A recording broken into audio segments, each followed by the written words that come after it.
अस्सलाम वालेकुम students, welcome to your English class. आज है इर्रेगुलर वर्ब्स। जैसा कि आप जानते हैं कि वर्ब्स टू टाइप्स के होते हैं, रेगुलर एंड इर्रेगुलर।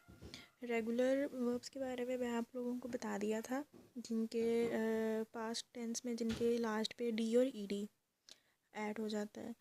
और आज हम बात करेंगे इर्रेगुलर वर्ब्स की। सबसे पहले definition of irregular verbs.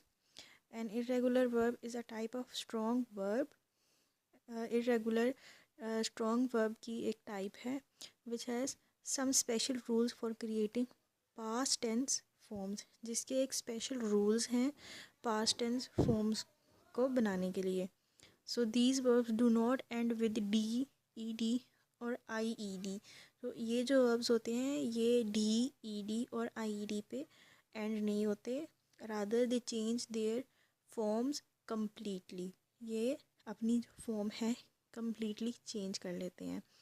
In a sense that the irregular verbs are transformed into an entirely different word.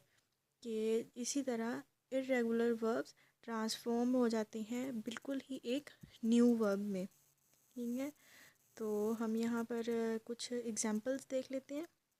Examples हैं जैसे कि रेगुलर वर्ब्स में लुक, लुक्ड, लुक्ड, यहाँ पर ईडी एंड हो रहा है। Act, acted, acted, stop, stopped, stopped. ठीक है, ये हो गई रेगुलर वर्ब।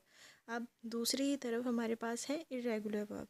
अब इर्रेगुलर वर्ब्स की 3 फॉर्म्स डिफरेंट है, जैसे कि break, broke, broken, know, knew, known, put, put, put. जी, ये जो आपकी फ़र्स्ट 2 एग्जांपल्स हैं ब्रेक और नॉन की, ये एक बिल्कुल न्यू वर्ड में ट्रांसफॉर्म हो गया है। जहाँ जो थर्ड एग्जांपल है पुट, ये अपनी ट्रांसफॉर्म नहीं हुआ। ये मैं नेक्स्ट लेक्चर में बताऊँगी ये ट्रांसफॉर्म क्यों नहीं हुआ। तो जैसे कि अब हम लोग दूसरे एग्जांपल लें, बिल्ड, बिल्ट, बिल्ट। अभी पास्ट पार्टिसिपल को आप लोगों ने बिल्कुल इग्नोर करना है।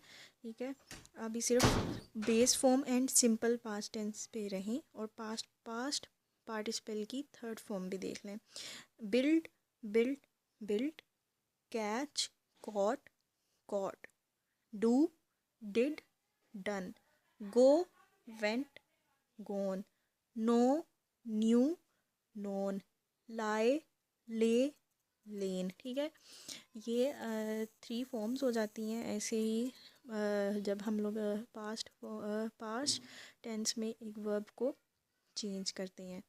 अब हम अगर बात करें रेगुलर वर्ब्स और इर्रेगुलर वर्ब्स के कंपैरिजन की, तो regular verbs are the verbs with usual simple past and past participle forms के। वो इसका यहाँ पे ये मतलब है कि वो अपनी एक सिंपल फॉर्म में रहते हैं। जैसे कि लुक था तो वो हम लोगों ने लास्ट में ईडी लगा के लुक्ड कर दिया, लुक्ड की फॉर्म में वो चेंज हो गया, लेकिन वो एक सिंपल वर्ब ही रहा, वो बिल्कुल अपने न्यू वर्ड में ट्रांसफॉर्म नहीं हुआ।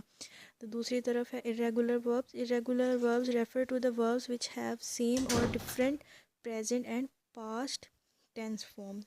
इर्रेगुलर वर्ब्स वो वाले वर्ब्स होते हैं जो डिफरेंट या सेम हो अपनी प्रेजेंट एंड पास्ट टेंस में। जैसे कि अब हमने बात की थी ब्रेक की, तो इसकी प्रेजेंट में इसकी फॉर्म है ब्रेक, पास्ट में इसकी फॉर्म है ब्रोक और पास्ट पार्टिसिपल में इसकी फॉर्म है ब्रोकन। ठीक है, ये एक ही वर्ड है लेकिन ये बिल्कुल 3 तरह से बिल्कुल डिफरेंट वर्ड में ट्रांसफॉर्म हो गया। तो ये इस तरह इर्रेगुलर वर्ब्स होंगी। ठीक है, तो अब यहाँ पर मैं आप लोगों को कुछ एग्जांपल्स दे रही हूँ, आप लोगों को ये याद करनी पड़ेंगी। ठीक है, और अगर आपको कुछ समझ ना आए इनमें तो आप मुझसे पूछ लीजिएगा, मैं आप लोगों को आंसर कर दूँगी। ठीक है, थैंक यू।